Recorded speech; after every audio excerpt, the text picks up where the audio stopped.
काजल दीदी आपल्याला मार्गदर्शन करते। बाकी सब लोग अपने माइक ऑफ कर दीजिए, इको होगा, ऑफ कर दीजिए। मेरे साथ एक आवाज और बुलंद आवाज में सबके दोनों हाथ ऊपर होने चाहिए। बोलो सियावर रामचंद्र की, सुत हनुमान की, उमापति महादेव की, रुक्मणी द्वारिकाधीश की, सब संतों की, गौ माता की। और क्योंकि हम छत्रपति शिवाजी महाराज की गढ़ में है तो बोलो छत्रपति शिवाजी महाराज की, धर्मवीर संभाजी महाराज की, जीजा माता की, अहिल्या माता की। और क्योंकि हम चैत्र नवरात्रि भी मना रहे हैं और ये माता जी के दिवस चल रहे हैं तो उद्घोष माँ का भी होना चाहिए। बोलो श्री अम्बे मात की। तो आज हम सब ने राम जी का जन्मोत्सव मनाया और जन्मोत्सव मनाते हुए, रैली निकालते हुए, श्री राम जी के नारे लगाते हुए आज हम यहाँ एकत्रित हुए। अगर मैं कहूँ, क्योंकि हम जय श्री राम तो करते हैं, पर मैं प्रश्न करूं कि कौन है राम, तो अगर राम जी को एक शब्द में परिभाषित करना है तो मन में क्या आएगा? उसका उत्तर धर्म है राम। तो प्रश्न नहीं आता है तो धर्म क्या है? धर्म वही तो है जो प्रभु श्री राम हमें सिखा गए। इसलिए तो प्रभु श्री राम को पुरुषों में उत्तम कहा गया है। जो शिव भगवान के अति प्रिय वो प्रभु श्री राम जो मनुष्य अवतार हमारे यहाँ जन्मे और हमें अपना पूरा जीवन चरितार्थ सिखाकर गए कि पुरुष का आचरण कैसा होना चाहिए और स्त्री का आचरण कैसा होना चाहिए। तो यदि मुझे राम जी को, देखो हम बहुत छोटे व्यक्ति हैं, हम तो क्या ही राम जी को परिभाषित करेंगे। उन पर तो पूरे बड़े बड़े ग्रंथ लिख गए और पूरे विश्व के जो सनातन के ग्रंथों को जोड़ भी दिया जाए तो भी वो कम ही पड़ेगा। मगर अगर मुझे शब्दों में परिभाषित करना है तो मैं कहती हूँ इन चंद शब्दों में कि कौन है राम। कि राम जो है चेतना का बिंद बिंद जिससे तेज तेज जो कि इस समस्त सृष्टि की सर्जना की कल्पना का हेतु है। अनाम जो है पंक्ति में प्रथम है धर्म धैर्य का अनंत अंत क्रोध का प्रचंड युद्ध का निलय प्रलय विराम है।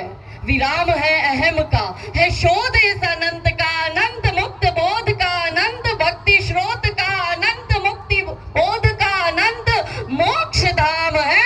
वो एक नाम राम है, वो एक नाम।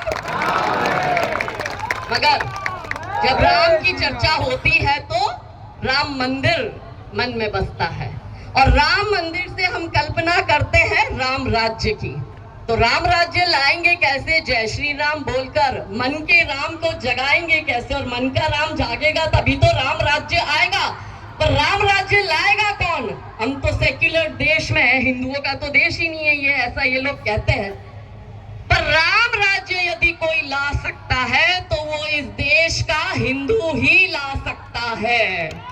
और राम राज्य राम जी ने भी लाया था तो अधर्म का नाश किया था, तब तो ना राम राज्य हुआ था, तब तो ना धर्म की स्थापना हुई थी। तो हमारे बीच भी जो ये जिहादी आतंकवादी तालिबानी ब्रेन डेड ज़ॉम्बीज जो हाथ में पत्थर लेके पत्थरबाजी करते हैं, भूमि अतिक्रमण करते हैं, ऐसे सभी अधर्मियों का नाश होगा तो ही धर्म की स्थापना होगी, तो ही राम राज्य आएगा और तो ही भारत विश्व गुरु बनेगा। मगर बनेगा कैसे हिंदू राष्ट्र? हम तो बटे हुए हैं, जातियों में बटे हुए। इतनी बड़ी जाति की खाई कि मैं ब्राह्मण में, क्षत्रिय में, वैश्य में, शूद्र में, ऊंचा में, नीचा में, अग्रा में, पिछड़ा, और इसमें हिंदू समाज को जातिवाद के भेदभाव में बांट दिया कि आज हमें अपनी जमीन के लिए, अपने मंदिरों के लिए संघर्ष करना पड़ रहा है। क्या हिंदू संगठित है? कहने के लिए आज हम सब यहाँ एकत्रित हुए हैं। कहते हैं हिंदू जाग चुका है, जाग चुका है। अब हिंदू जाग तो चुका है मगर हिंदू अभी भी संघर्ष करने को तैयार नहीं है, क्योंकि हिंदू के अंदर डर है। राम जी तो बड़े शौर्यवान, राम जी की गाथा सुन के हम बड़े हुए, उन्हीं की गाथा छत्रपति शिवाजी महाराज ने सुनी और वो सुनते सुनते बड़े हुए और स्वराज का स्वप्न लिया। हमारे छत्रपति शिवाजी महाराज ने कहा कि ये भारत केवल हिंदू राष्ट्र है, और हमारे लिए उनकी पीढ़ियों ने संघर्ष किया। महाराणा प्रताप जैसे शौर्यवान योद्धाओं ने संघर्ष किया, और क्यों किया? क्योंकि उन्हें ये देश की चिंता थी। हमारे लिए मात्र ये एक देश है, कोई हमारा नहीं है। आप देख लो हालत, अफगानिस्तान का हिंदू भारत में आके शरण ले रहा है, पाकिस्तान का हिंदू भारत में आके शरण ले रहा है। अभी लाइव बांग्लादेश फाइल चली रही है, देख लो वहां के हिंदुओं की दुर्दशा, वहां के मंदिर टूटे जा रहे हैं। आप बड़े मंदिर तो बना रहे हो, गारंटी कौन लेगा कि ये मंदिर सुरक्षित रहेगा? क्योंकि मौलाना साजिद तो ये कहता है, और कोई आम मौलाना नहीं है, वो ऑल इंडिया मौलाना एसोसिएशन का प्रेसिडेंट है। वो कहता है तुम आज बना दो राम मंदिर, जब हमारी संख्या बढ़ेगी तो हम इसी राम मंदिर को तोड़कर इस पर फिर से अपनी मस्जिद बनाएंगे। बोलो इतना कहने की उसकी हिम्मत कैसे हो जाती है, जबकि इस देश में 100 करोड़ हिंदू रहता है। पर हिंदू 100 करोड़ है मेरे भोले भाले भाई बहनों। वो 500 वर्ष की प्लानिंग करके बैठा है, उसको पता है, क्योंकि वो 18-20 एक अब्दुल 18-20 की फौज पैदा कर रहा है, और वो जानता है कि जीत उसकी होती है जिसकी संख्या ज्यादा होती है, और हिंदू तो एक बच्चा बड़ी मुश्किल से पैदा कर रहा है। कैसे आप इस घनघोर संघर्ष में जीत पाओगे, इस एक देश को बचा पाओगे जिसके लिए हमारे पुरखों ने बलिदान दिया? ऊपर बैठे हमारे छत्रपति शिवाजी महाराज, धर्मवीर संभाजी महाराज, महाराणा प्रताप, रानी लक्ष्मीबाई, जीजा माता, और वो समस्त योद्धा भगत सिंह, सुखदेव, राजगुरु, चंद्रशेखर, अगर सब रो रहे होंगे, उनकी आत्माएं रो रही होगी कि इनके लिए हमने संघर्ष किया। पहले वो बाबर और औरंगजेब जमीनों पे कब्जा करते थे, और अब बाबर और औरंगजेब की आड़ में बैठे ये सिडको के अधिकारी हमारी जमीनों को लिख लिख के इन जिहादियों को दे रहे हैं।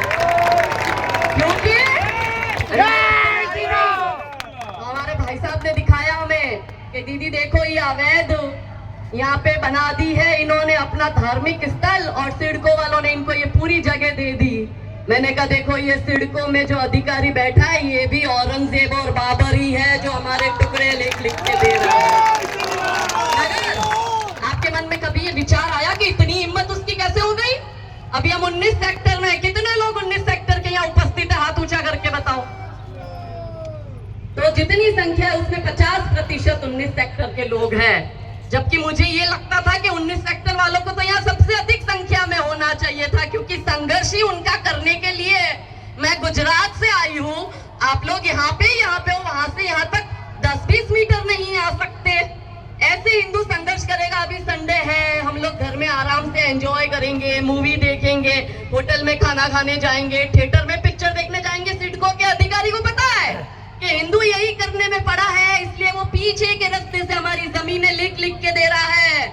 हिंदुओं की ना बेटियां सुरक्षित, ना जमीनें सुरक्षित, ना मंदिर सुरक्षित, ना गौ माता सुरक्षित।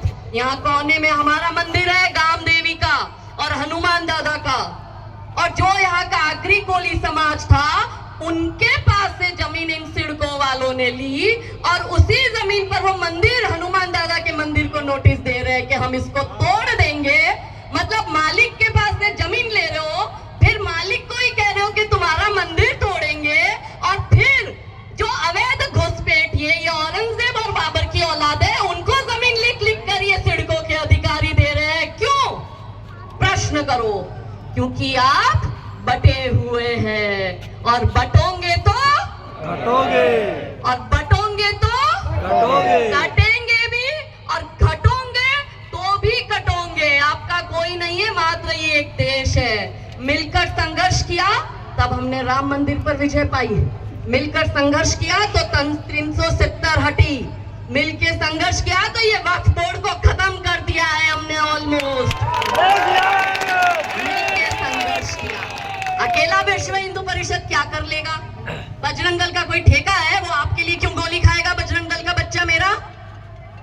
आप ये सोचते हो कि हम पैसा कमाए, हम गाड़ी बनाए, हम बंगला बनाए, वो और वो स्वप्न संजोए बैठा है कि इस पर तो मैं ही कब्जा करूंगा, क्योंकि मैंने पैदा करे 18 और वो अजय ने तो एक ही पैदा करा है। हम घुसेंगे, हम घुसपैठ करेंगे और हम उसकी जगह पर अतिक्रमण करेंगे। यहाँ तो अधिकारी औरंगजेब बन के बैठे हैं, तो आप अपने आप को कैसे बचाओगे? तो संघर्ष करना पड़ेगा, मिलकर काम करना पड़ेगा, हिंदू संगठन से जुड़ना पड़ेगा। आपका पैसा ना तो आपको बचाने आएगा, ना आपके रिश्तेदार बचाने आएंगे, ना आपके बिजनेस पार्टनर बचाने आएंगे, ना आपके पड़ोसी बचाने आएंगे। आपके लिए यदि कोई गोली खाने आएगा तो मेरा बजरंग दल का भाई गोली खाने आएगा।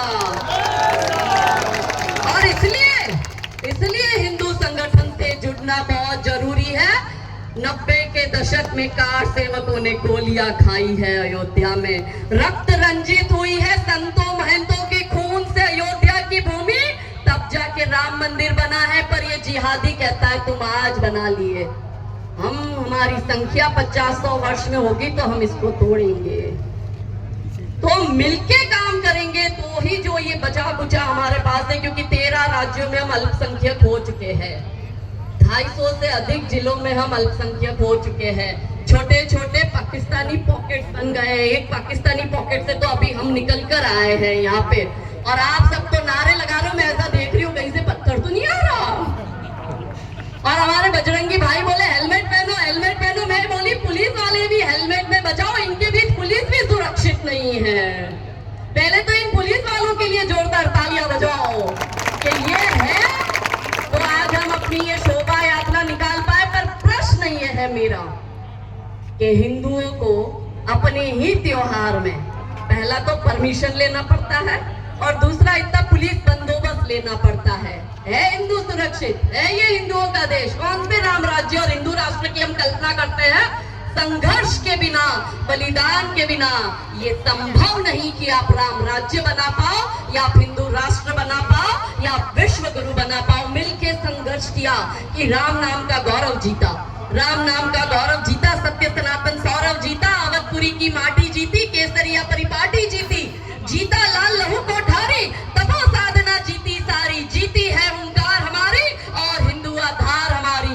भगवा ओढ़ अयोध्या जीता, काशी का गंगाजल जीता, चोटी जीती, वंदन जीता और भाल का चंदन जीता, जीत गई घनघोर प्रतीक्षा, जीत गई गीता की शिक्षा, जीत गए हनुमंत जानकी, जय जय हो करुणा निधान की। और क्या जीते अब की बारी? अगली लाइन आपको समर्पित करती हूँ, आई हूँ तो काम दे के जाती हूँ। और क्या जीते अब की बारी?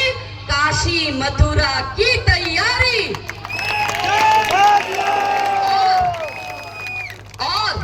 और आतंकी और रंग पर भारी, एक अकेला भगवा धारी। बात औरंग की आई, अंत औरंग के नाम से करा। हमने सुना है भाई महाराष्ट्र में औरंगजेब की कब्र को लेकर बहुत अभी क्या बवाल हुआ था क्या? वो मैं गुजरात में टीवी देख रही थी हमारे घर, तो मुझे लगा भाई प्रश्न करूं जब महाराष्ट्र जाऊं, हुआ था क्या? अब ये कहते हैं औरंगजेब इनका बाप है, ये नाजायज को अपना बाप बना के बैठे। अब इनको आई हूं तो जवाब दे के जाती हूँ। ऐसा है औरंगजेब के नाजायज औलादो, बाबर की नाजायज औलादो, सुनो। औरंगिया क्या आप लोग क्या बोलते हो? औरंगिया कि अभी जरा सा धीर धरो। हमारे बजरंगी भाईजान तैयार है औरंगजेब को पूरी तरह से खत्म करने के लिए, जो भी थोड़ा बहुत है वो भी हटेगा। तो अभी जरा सा धीर धरो, यमुना का पानी भी खोलेगा। देखो सरयू तो धन्य हो गई क्योंकि राम मंदिर बन गया। अब तो हम श्री कृष्ण भूमि पर कृष्ण मंदिर बनाएंगे। तो अभी जरा सा धीर धरो, यमुना का पानी भी खोलेगा और राम भक्त के बाद अभी तो श्याम भक्त भी डोलेगा। और जिस दिन गदा उठा ली पवन पुत्र बजरंगी ने, कब्र में लेटा औरंगजेब भी राधे राधे बोलेगा। सब जाएंगे। ये कहते थे धारा 370 हटने नहीं देंगे, हट गई ना। ये कहते थे राम मंदिर बनने नहीं देंगे, बन गया ना। ये कहते थे वक्फ बोर्ड हटने नहीं देंगे, हट गया ना।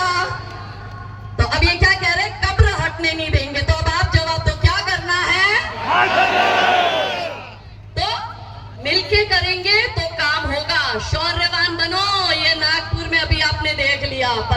पत्थरबाजी हुई है।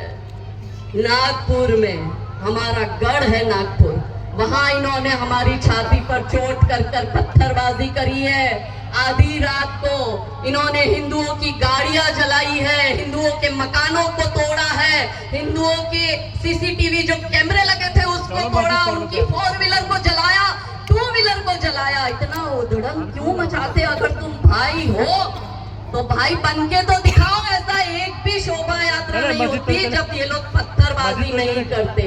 और क्योंकि आज हम यहाँ पर एकत्रित हुए हैं तो शौर्यवान बनने के लिए मैं संदेश देना आई हूँ। लोग कहते दीदी आप में इतनी हिम्मत कैसे आई? अरे मैंने कहा हमारे तो पूर्वज छत्रपति शिवाजी महाराज और धर्मवीर संभाजी महाराज है, तो उनकी संतान है हम।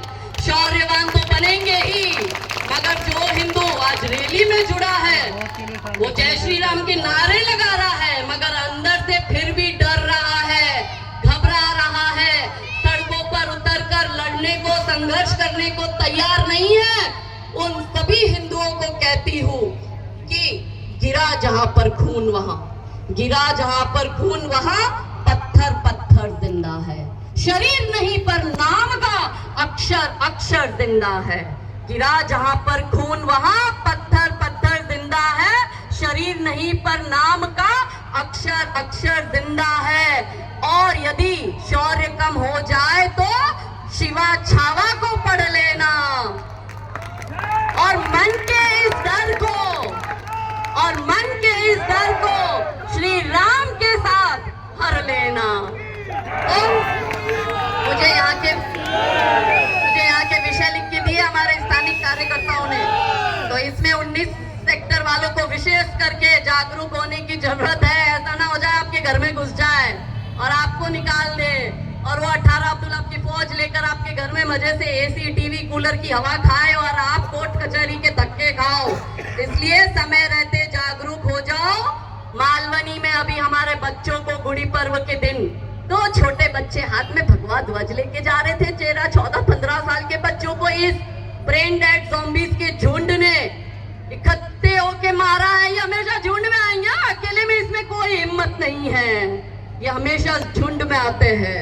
और हमारे वो दोनों छोटे बच्चों को वहां पे पठानवाड़ी में मारा इन लोगों ने, और पठानवाड़ी पर उनके ऊपर अटैक किया। तो आप सोच लो आप कहां सुरक्षित हो। आप गुड़ी पर्व पर अपने बच्चे को घर से बाहर भेजने से माए डर रही है कि कैसे भेजूं बाहर, ये ज़ॉम्बीज खड़े हैं खून के प्यासे।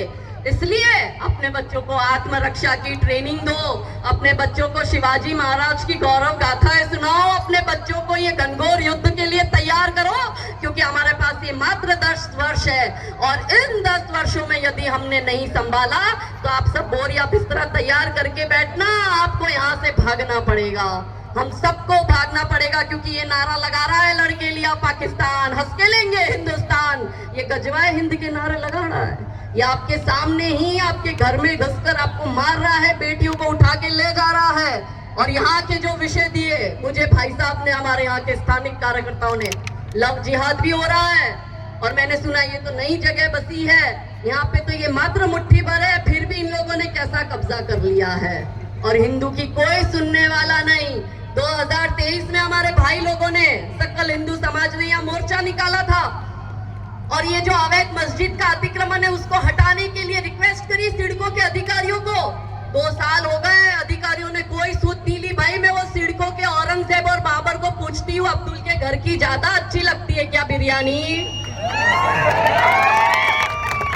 अब्दुल के घर से ज्यादा घी वाले लड्डू आ रहे तो हमें बोलो, हम भी बॉक्स में लड्डू भिजवाएंगे। पर इतनी बड़ी गद्दारी, वो भी छत्रपति शिवाजी महाराज के गढ़ में, क्या सिडको के अधिकारियों को यह शोभा देता है? आप सब यहाँ एकत्रित होकर जाकर एकत्रित हो सिडको के बाहर और बोलो कि हम यहाँ से धरने से नहीं उठेंगे जब तक ये अवैध अतिक्रमण ना तोड़ दो तुम। हमारा मंदिर टूटने चले, हमारे पास से जगह ले रहे, हिंदुओं के पास से जगह लेके हिंदू को नोटिस दे रहे और इसको जगह लेकर दे रहे। कितनी बड़ी विडंबना। कहते कि हिंदू हमारा गाय है। मैंने कहा हिंदू गाय नहीं है, हिंदू तो गाय नहीं, गाय तो फिर भी अपनी रक्षा के लिए कभी कभी सींग विंग मार देती है। ये हिंदू बेचारा हमारा भोला भाला बकरा है, जिसको ये कसाई रोज काट रहा है, और उसको पता है मैं कसाई की दुकान पे जा रहा हूँ कटने के लिए, मगर वो विरोध नहीं कर सकता। वो इन अधिकारियों को पता है विषय, उल्वे का सेक्टर 19 जो कि हिंदू बहुल क्षेत्र है और उसी सेक्टर में सिडको मस्जिद बनाने के लिए टेंडर निकालती है। बताओ, निकाला है टेंडर? हाँ, तो हिंदू समाज क्या कर रहा है? क्यों मूक दर्शक बन के बैठा है? उस सिडको के अधिकारी को बोलो, इतना प्रेम आ रहा है तो तेरा जमाई बना तू अब्दुल को, पर हमारी जगह देने के लिए नहीं है। और उसके बाद इसी सेक्टर में सिडको का जो प्रशासन है वो मंदिर, गुरुद्वारा, बुद्ध विहार के लिए जगह नहीं दे रहा। ऐसा उसके लिए टेंडर, भाई सरकारी जगह पर कभी किसी रिलीजियस इंफ्रास्ट्रक्चर को बनाने के लिए कभी कोई पहले तो अनुमति ही नहीं देता है। टेंडर तो बहुत दूर की बात है, वो आपके छाती पर रहकर आपकी जमीनें हड़प रहे हैं। क्या है भारत? कोई भूमि का टुकड़ा थोड़ी है। माँ है मेरी मातृभूमि, ये कट गया, पाकिस्तान कट गया, अफगानिस्तान कट गया, बांग्लादेश, कश्मीर हाथ से चला गया, केरला हाथ से चला गया, बंगाल हाथ से चला गया, उड़ीसा, असम की हालत खराब, वहां पे कन्वर्जन हो रहा है, यहाँ से चादर वाला कर रहा है, वहां से फादर वाला कर रहा है, और हिंदू बेचारा अमर अकबर एंथनी का नाम सुना है? तीनों का खोदोगे तो बाप तो बंशीलाल ही निकलेगा, मगर एंथनी अपना काम कर रहा है, वो वनवासी, वंचित, शोषित लोगों का धर्मांतरण कर रहा है। अकबर क्या कर रहा है? लव जिहाद और लैंड जिहाद कर रहा है। और हमारा बकरे समान भोला अमर क्या कर रहा है? वो प्याज और आलू के भाव कब कम हो उसकी राह देख रहा है। ये अंतर है अमर अकबर और एंथनी के बीच का। वो लोग अपना एजेंडा चला रहे हैं, हमको कल साड़ी क्या पहननी है हम वो प्लानिंग कर रही है। हमको अभी वो वैलेंटाइन डे गया, उस पे पत्नी को गिफ्ट क्या देना है वो प्लानिंग कर रहे हैं। बच्चे का बर्थडे उसकी प्लानिंग कर रहे हैं, और उसके तो छोटे छोटे बच्चे काट रहे हैं। वो जानते हैं काटना, वो जानते हैं पत्थर फेंकना। हम बस जय श्री राम के नारों तक सीमित रह गए, संघर्ष करना जान ही नहीं रहे। वो इसलिए क्योंकि हम डर रहे हैं। हिंदू को अपने अंदर का ये डर हटाना होगा। तीसरा विषय, यहाँ का जो अग्री कोली समाज है उसका पुराना मंदिर है जो उसके मूल गांव में स्थित है, उसे तोड़ने का नोटिस सिडको बार बार दे रहा है। ऐसा दोगलापन सिडको वालों कहां से लाते हो? प्रश्न करो आपके हक के लिए। अरे बिना रोए तो माँ अपने बच्चे को दूध नहीं पिलाती। आपको लगता है कि आपके रोए बिना, चिल्लाए बिना, संघर्ष किए बिना, विरोध किए बिना ये आपको आपका हक देंगे?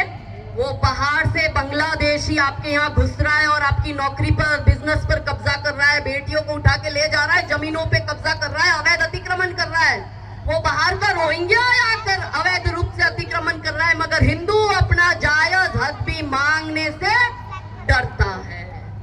इसके बाद अगला विषय, मुझे ऐसा भी ज्ञात हुआ है कि यहाँ बहुत सी बिल्डिंगों के पार्किंग लॉट में अवैध रूप से सामूहिक नमाज पढ़ा जाता है। कोई परमिशन नहीं है, वो सारी रेसिडेंशियल जगह है और उस रेसिडेंशियल जगह पर ऐसी धार्मिक गतिविधियां हो रही हैं यहाँ के सरकारी अधिकारियों के नाक के नीचे।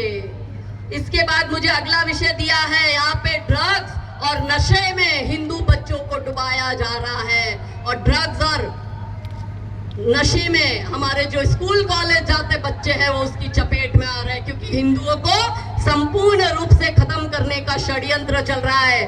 बच्चे पैदा कर नहीं रहे, वो चार कर दर्जनों बच्चे पैदा कर रहा है। दूसरा, हिंदुओं को जातिवाद में बांट दिया। तीसरा, हिंदुओं की बेटियों को उठा के समाज को खत्म कर रहा है। चौथा, इस तरह से कब्जा कर वो काम अपना कर रहा है। वो लव जिहाद की घटनाओं को बढ़ावा दे रहा है। और इसके बाद मुझे ये भी ज्ञात हुआ कि जिस जगह पर आज हम यहाँ एकत्रित हुए हैं, इसी चौक पर, अरे बताओ कितना गंभीर विषय है, बोलते हुए मेरी जुबान कपकपा रही है। हम जहाँ अभी एकत्रित हुए हैं, यहाँ छत्रपति शिवाजी महाराज का स्टैच्यू लगना था। ये हिंदू बहुल क्षेत्र है, मगर वो स्टैच्यू लगने नहीं दिया क्योंकि नाजायज औरंगजेब की औलादों ने विरोध किया। ये मुट्ठी भर विरोध कर छत्रपति शिवाजी महाराज के गढ़ में उनका स्टैच्यू लगने नहीं दे रहे। ये हमारी दुर्बलता की निशानी है। मेरे हिंदू भाइयों, मुझे जवाब दो। जिसने भी मना किया, ये गढ़ किसका है? शिवाजी महाराज का है ना? ये चौक शिवाजी महाराज का है ना? तो मैं वापस आऊं उससे पहले इसी चौक पर आप सब अपने अपने घर से दान इकट्ठा कर छत्रपति शिवाजी महाराज का भव्य से बड़ा भव्य स्टैच्यू यहाँ बनाइए, उसमें मैं खुद आऊंगी। दोनों हाथ ऊंचे कर मुझे वचन दीजिए कि आप ये काम करेंगे।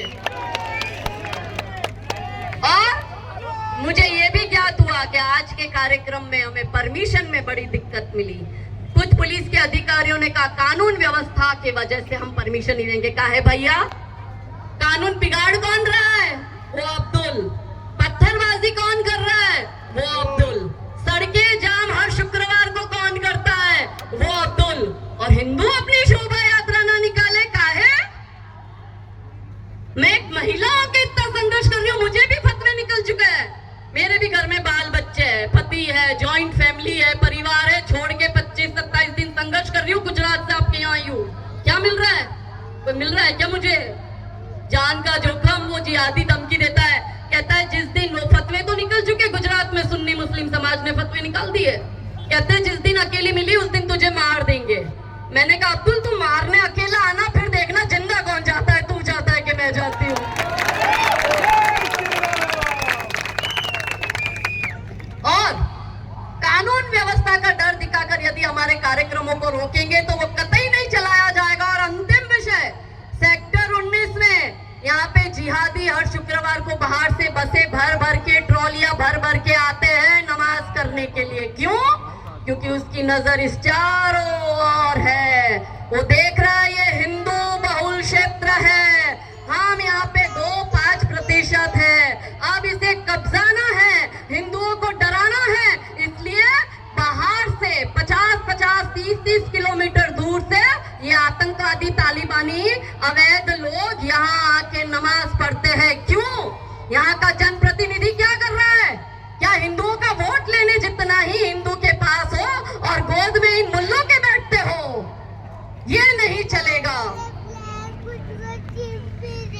इसके सिवाय आपको ये सेक्टर 19 के ये सारे विषय का है। अंतिम विषय, हमारे धंधों पर कब्जा कर लिया है, हमारे बिजनेस पे कब्जा कर लिया है। अब यहाँ सारे हिंदू एकत्रित है, तो यहाँ जितनी भी मेरी माताएं बहनें हैं, जितने भी मेरे भाई, आपको अपनी अपनी सोसाइटी में